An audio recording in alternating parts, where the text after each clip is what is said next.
Hey guys, Coach Lo, happy Thursday. Today I'm bringing you 2 workouts. A lot of you guys take active recovery days today, so make sure that you're doing everything you can to make sure you're not sore or tight. So let's make sure we're foam rolling, stretching, doing everything we can to have a better Friday. Today we're looking at Strongman style and Piza.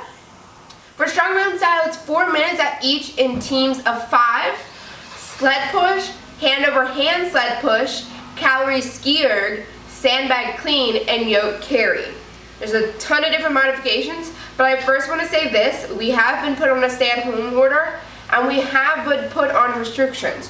So let's use our brain, and maybe if we are, like, I have a family of 4, so if I wanted to make a team of 4, I could, because I'm in quarantine with these people. We can do this all by ourselves. We can do this in teams of 2. We'll talk about that later and how we can mix it up to accommodate that.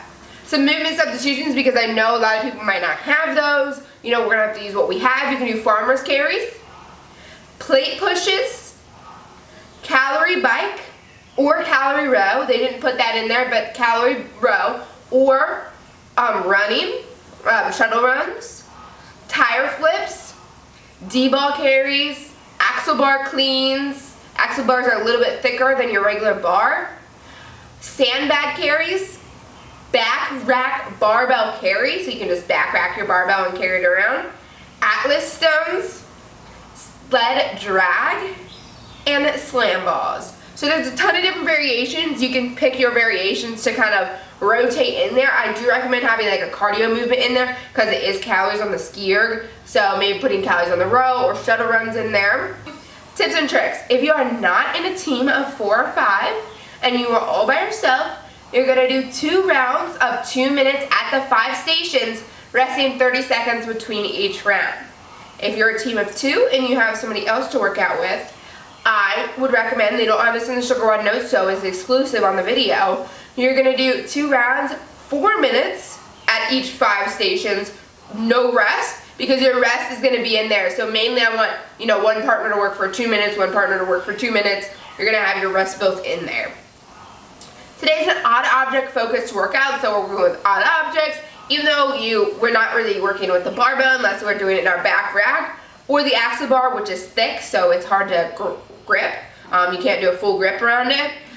Today is the move with a purpose when it's time to work. So some of you guys, if you are in a team of 2 or have people at your house that you can work out with, then you are going to be in a team which will allow you to do some resting in there. So when you do get a hold of your equipment, you're going to, take that time and really move with that purpose.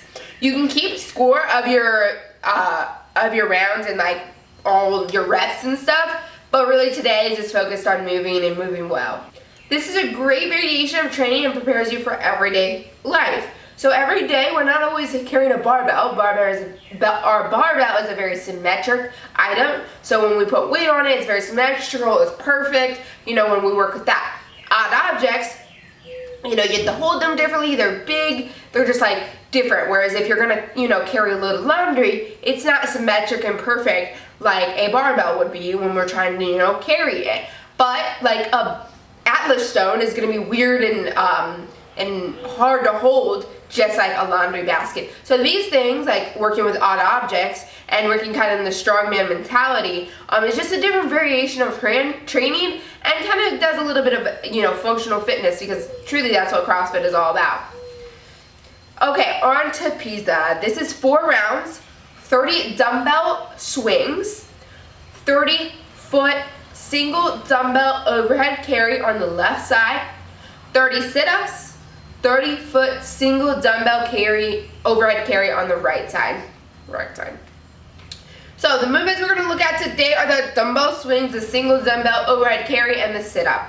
For the dumbbell swings, we're going to keep tight. There's 2 things we're going to focus on today when I talk about the carry and the dumbbell swings. And it is a tight core and soft knees. So you're going to hear this repetition in there a lot, but it all translates together. So keeping a tight belly will mean that you're engaging your core, which then helps transfer the power from the lower body into your swing. So if we have, if we extend our back, no tight core, I want to bring that belly button down, tight belly, and that will engage my core right there. Soft knees helps your swings. And we're gonna use those soft knees to propel to the kettlebell parallel to the ground. So technically today, we're doing Russian kettlebell swings. Hips hinge back and remain above the knee. Hips and legs rapidly extend, driving the dumbbell parallel. So eyes, around where your eyes are. You do not want to squat too much. We see that sometimes in the kettlebell that people are not hip hinging, instead they're squatting. If we squat, then we have to travel more distance. If we squat and bring it down to the ground, now we have more distance to travel to bring that kettlebell to our eye level, or even overhead, even for your American kettlebell swings. So let's think about hinging at the hips instead of squatting the kettlebell. For the single dumbbell overhead carry, again, tight core helps support the weight in the carries. Keeping the dumbbell stacked over your joints in the body. So we don't want our elbows to be far away from our body. We want our elbows close to our ear, here. So now that we look like this, a head, I'm gonna insert the little emoji they give, your head in a straight line instead of a head and out here. We want it here. Also, soft knees helps balance the carries. When we straighten our legs in the carries, we create a leg rocking back and forth because we have straight legs. So we're gonna have a slight bend in the knee. I can't get my words together today, to help support those carries.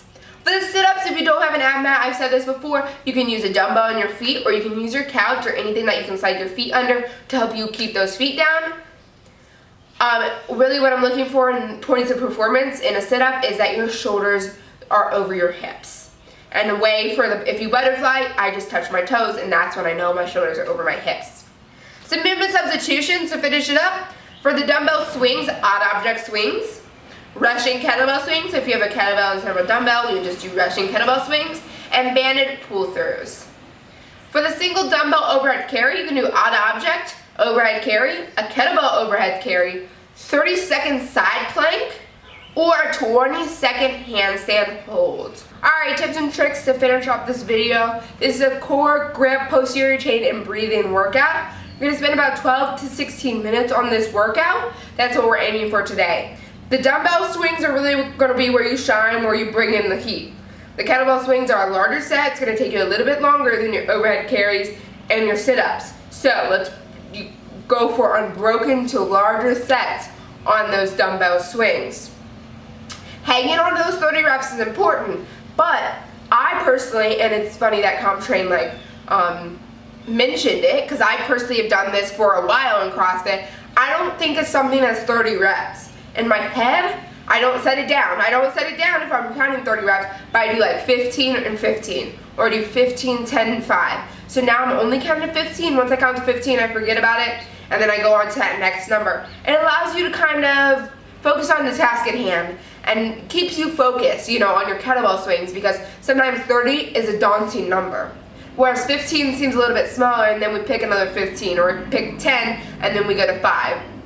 It's just a way to mentally put yourself in a different place. It might help you.